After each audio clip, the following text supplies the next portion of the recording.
As 2024 comes to an end, will we finally see the downfall of SuperEGO? After all, over the years, we've seen a plethora of drivers come on the internet and make very egregious and consistent allegations against SuperEGO, painting this company in a negative light. Save anybody from coming to the company, bro, trust me, my guy. I'm gonna give you a rundown, but don't come.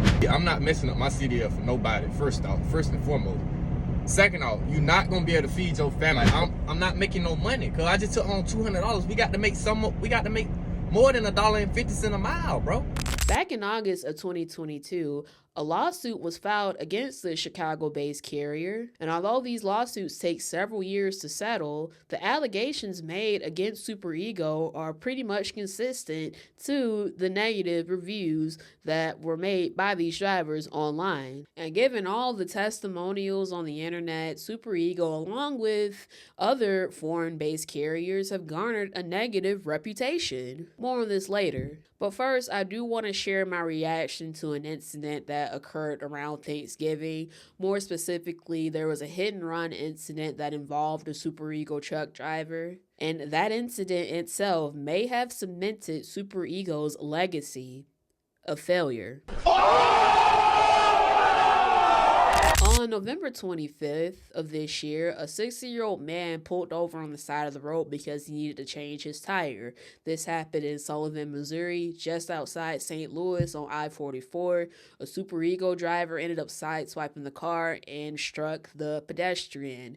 And unfortunately, the pedestrian passed away. Now, the SuperEGO driver, he fled the scene, he headed east, and luckily the next day he was captured in Pittsburgh, PA. Now, the suspect, whose name is Item Mizark, he may or may not be extradited back to Missouri, I'm not sure. And although I couldn't really find this myself, Bonehead Truckers did state that Item Mizark cannot speak English. He didn't get caught until in Pennsylvania or whatever, and the guy didn't speak any English. Sorry, I didn't cover that. Now, FMCSA regulations require that truck drivers have some sort of proficiency in English. You have to be able to speak and understand it because of safety regulations, public safety. But then again, this is SuperEGO, which is antithetical to public safety. That's just my honest opinion. So perhaps that was a factor in the incident. In addition, there have been several consistent allegations online about foreign-based carriers altering or falsifying logs so that drivers can make more money. So I know right there they're going to be resetting my logbook. I'm trying to catch it. Turn this video in and whistle blow. There it is.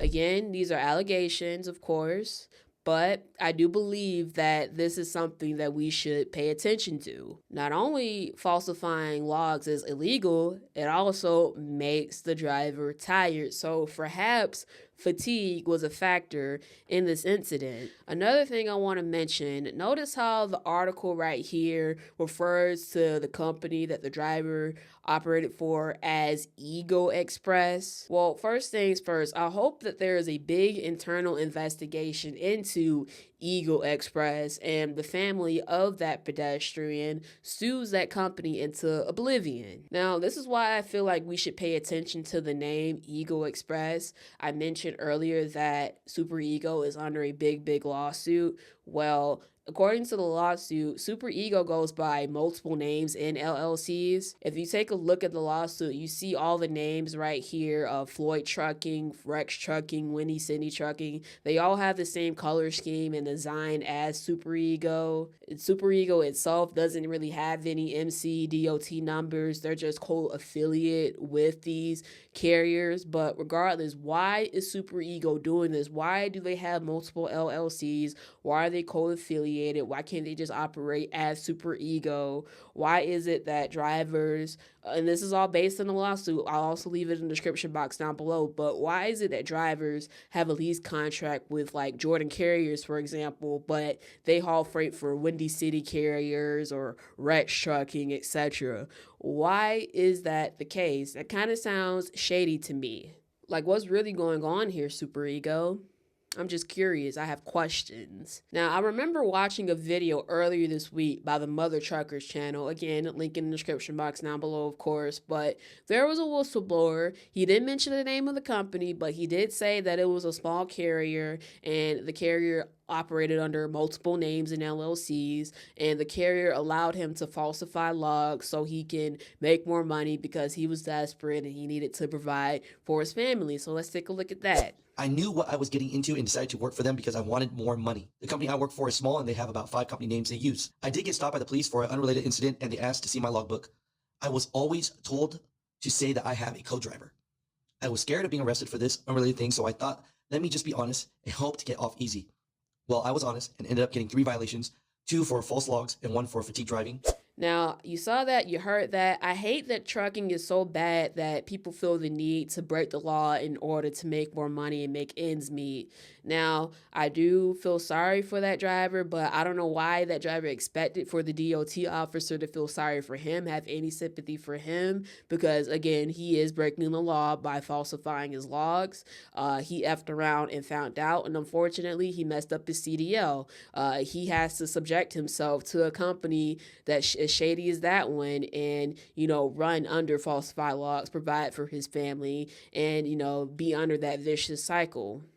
But somehow there was no internal investigation conducted on that company, and I wonder why that is. Now, although he didn't mention the name of the company he works for, I'm willing to bet that it was a foreign carrier, because you don't really hear stories about American trucking companies like Schneider, Swift, CR England falsifying their logs in the way that you see in this clip. You don't really hear companies do that, American-based companies that is. You don't hear them doing that at all.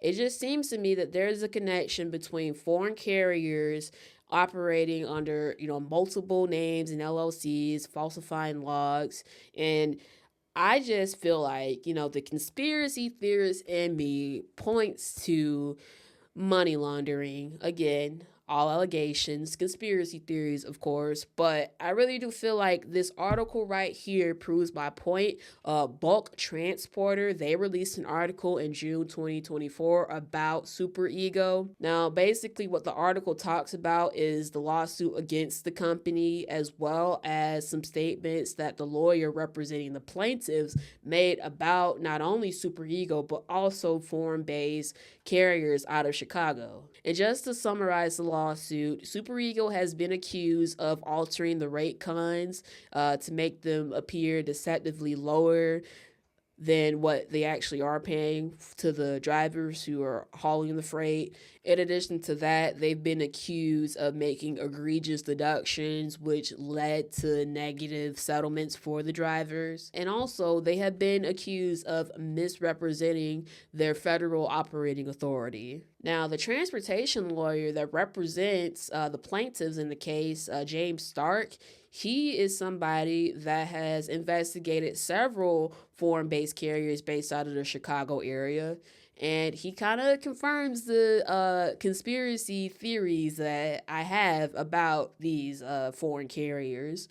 So basically, James Stark, he makes a claim that lease-purchase abuses are an epidemic and Chicago is the epicenter. Like I said, James Stark, he's a transportation lawyer.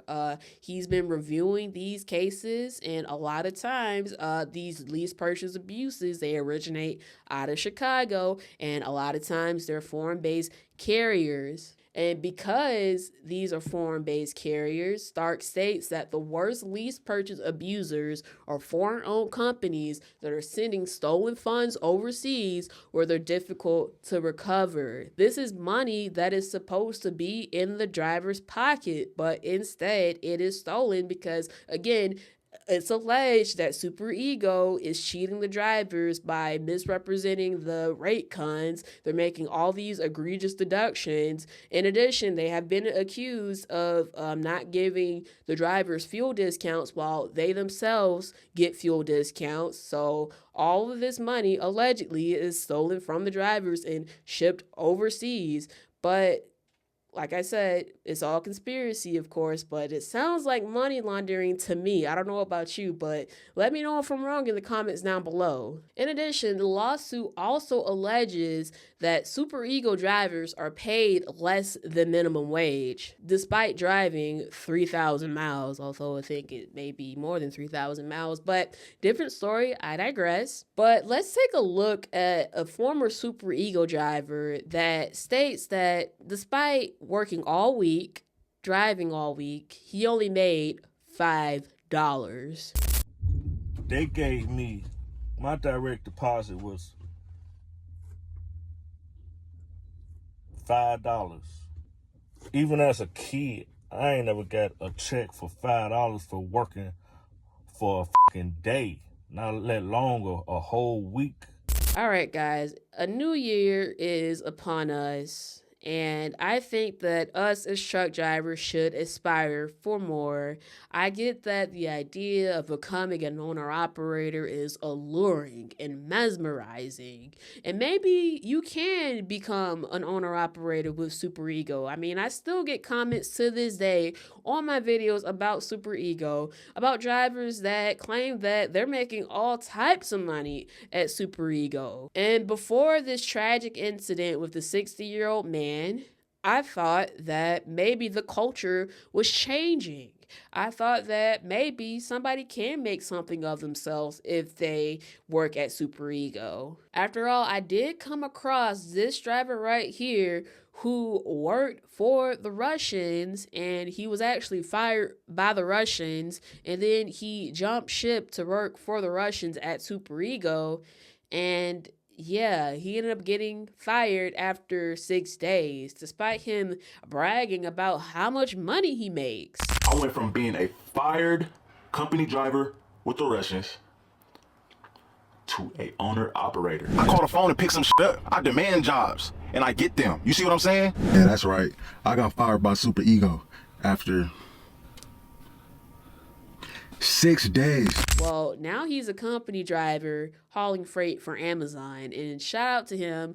Unfortunately, it didn't work out for SuperEGO, just wasn't meant to be. And perhaps there are going to be drivers in 2025 that finally wake up and come to the realization that maybe this company is not for them. And honestly, I don't know if there's going to even be progress with that lawsuit against SuperEGO in 2025. Apparently, class action lawsuits take several years to settle, so only time will tell.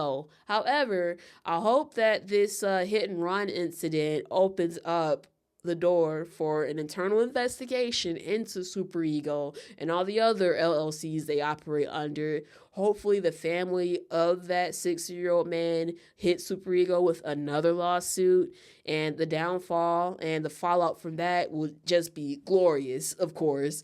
And for now, those are just my thoughts and feelings, my reaction to the tragic incident and the lawsuit and my conspiracy theory. Whatever your thoughts are, let me know in the comments down below. I appreciate you guys for watching my videos. As always, you guys are the best audience on the internet. If you enjoy videos like this, please comment, rate, share, and subscribe. I'm Tasia Woods, and I'll see you next time.